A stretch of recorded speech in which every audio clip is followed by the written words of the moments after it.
13 Ks, throwing a no-no in his first time out. Some pretty strong candidates for Player of the Week this week. I agree. It makes it tough. This definitely is one of those nights that we need to get that out on the Facebook or get those polls up so that we can get some guys helping out with choosing these. This week, to be honest with you, I'm leaning towards doing a co-Player of the Week this week. Is it Heffler? Is that how you say his last name? Hafler. Yeah, Hafler. I think you have to at least give him at least something getting the no-no this week. Absolutely. Yeah, he has to get part of it, and Shunk, you can't go against the Grand Slam and 6 RBI. So I think I'm going to do the co-players of the week with Shunk and Hafler this week. And what do you think? Shunk and Hafler will split it right down the middle, and Nate Carell, you're out of luck, buddy. You'll get another one, I'm sure. Of the Meridians. Nate's always out there throwing BBs. He'll probably be more motivated to toss a shutout against you and I now, but who knows? That's it. We'll probably be seeing him next time we play them. Yeah. We'll probably be seeing he's going to be telling Soto, hey, let me pitch against the Colts and the Yankees. Just remember, anybody who does not just float one over the plate for me, you will not get a vote for Player of the Week. Just telling you. Absolutely. just throwing it out there. Absolutely. We're not above being bribed as well. So yeah, we don't get paid for this, so the bribes help. That's the absolutely.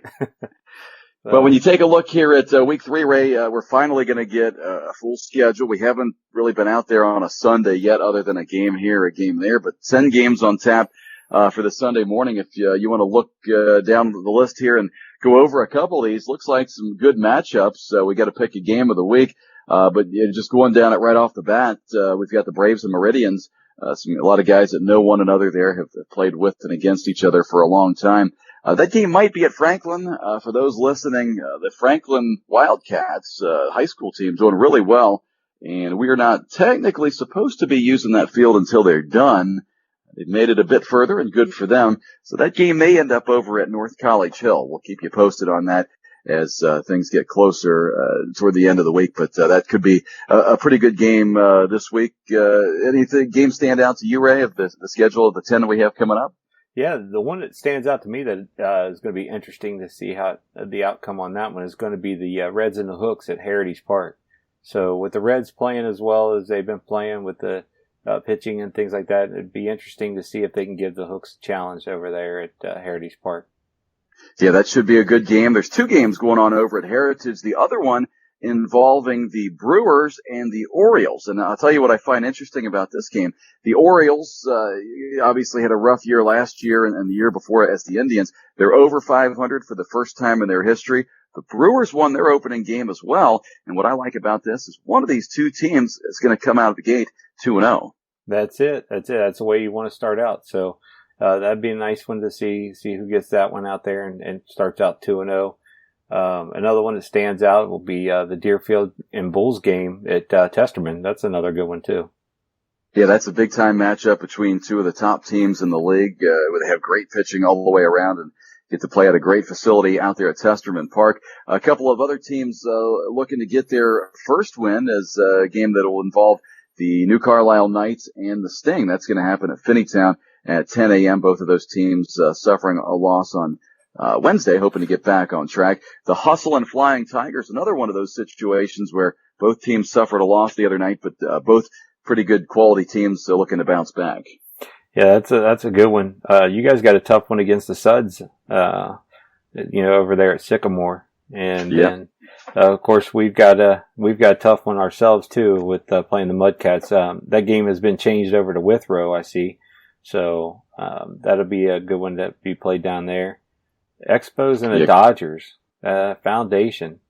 That one I'm going to have to keep an eye on too. That one would be interesting to see how the Expos and the new thrived Expos, if you will, from the Blue Jays.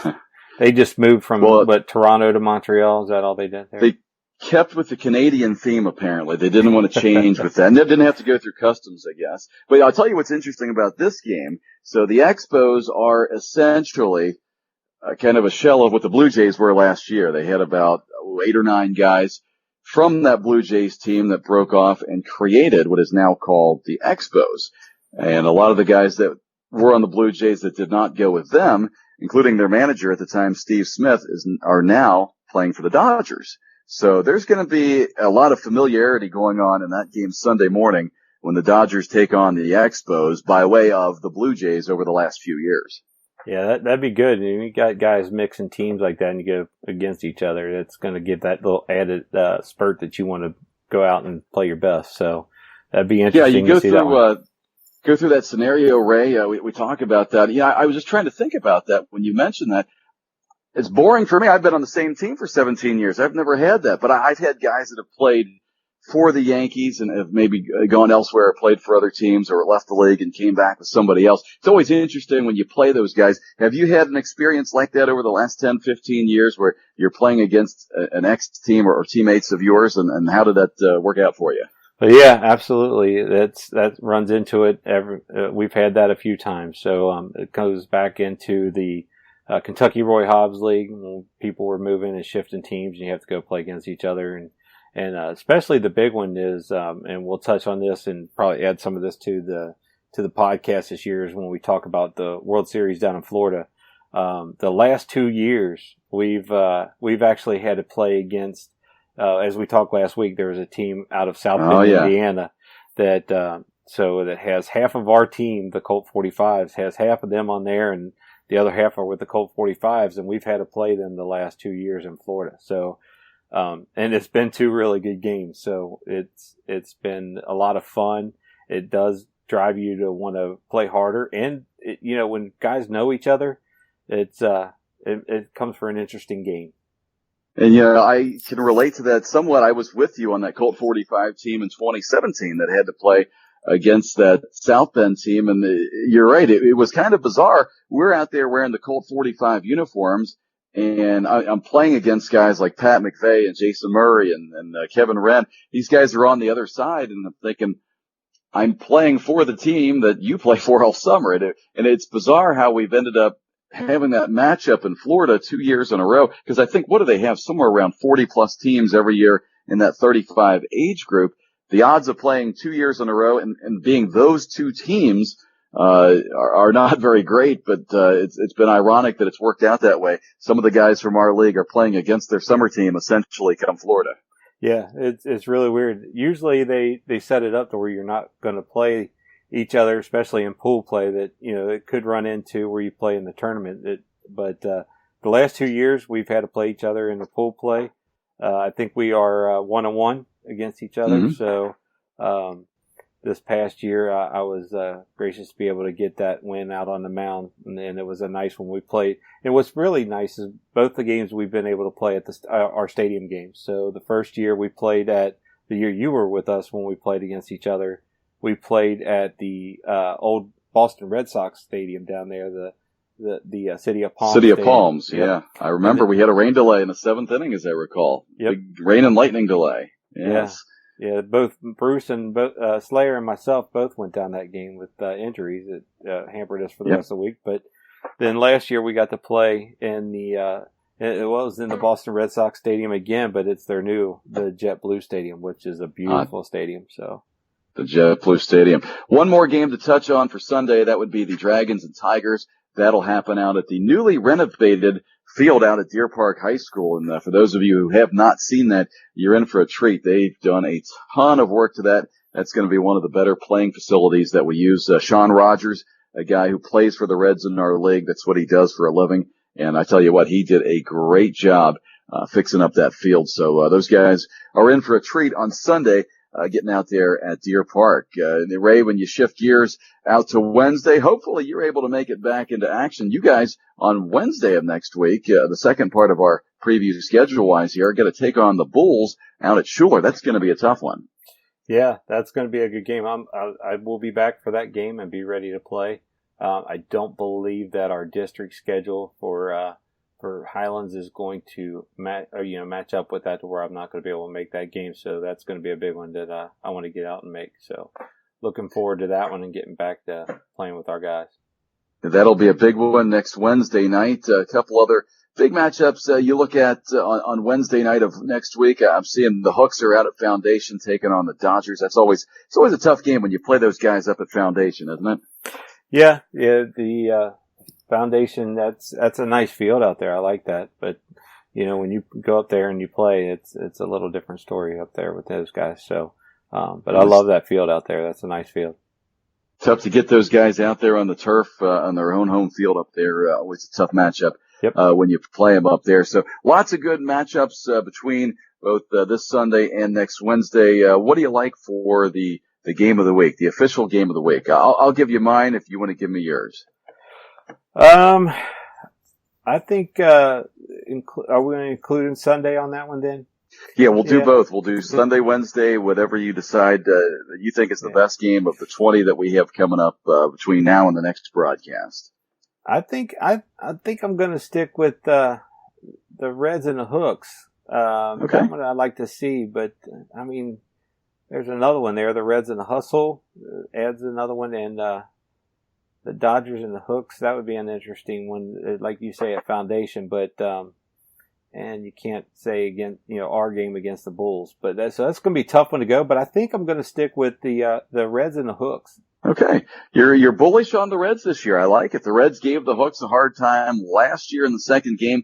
David Burns, one of the Reds pitchers, I think he held them to about 4 runs. It was, I believe, a 4-0 game. I went back and looked at that, and boy, you can hold that Hooks lineup to 4 runs. I think he held them to about 4 hits. So, obviously, Burns, a good pitcher. We played those guys last night. I wasn't sure which direction they were going to go. They threw a Muse against us. So I think it'll be Burns on Sunday. He's a guy who can certainly get it done. And, you don't need to tell me anything more about the Hooks. We all know how good of a lineup that is. Yeah. Just a short story on that one, with the Hooks is, so we played them 2 years ago.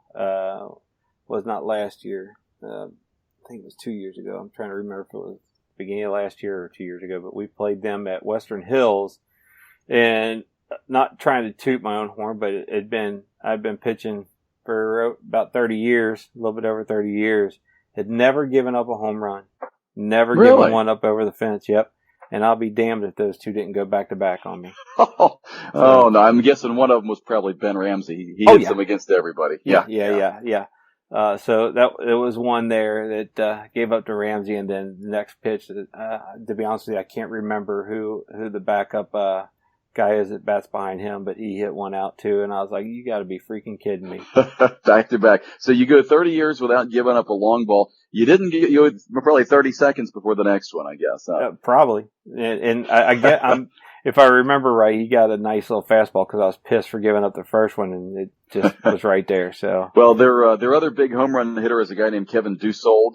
Yeah. And a funny story about Kevin, that may have been the guy who hit the home run off of you. Last fall, he was out at the Great American Ballpark. The Reds have that little promotion where you can swing for your seats. Yeah. And he was hitting for somebody, and he was one of the two guys. There was another guy that ended up doing it, who ended up hitting a home run at Great American Ballpark and won somebody season tickets for the season. And I when it happened, I joked to myself, he spent all summer hitting home runs against my team to warm himself up for that.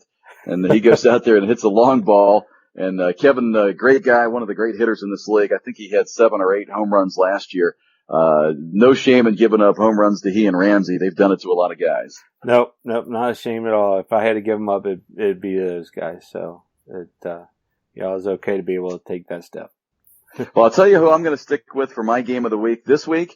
I'm going to go with Brewers and Orioles on Sunday morning. I think that's a pretty evenly matched ball game. You've got two teams that have improved a lot over the last couple of years, improved not only their pitching but their defense.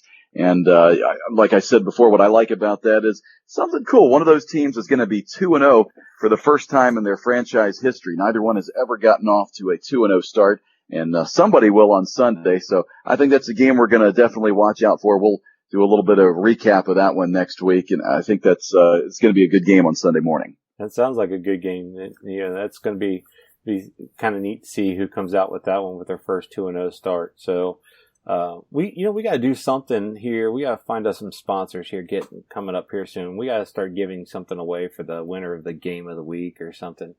Right now, yeah, and if anybody has any ideas, seeds, okay. Yeah, I was going to say, if anyone has any ideas, we can give away something with a sponsor for perhaps a player of the week.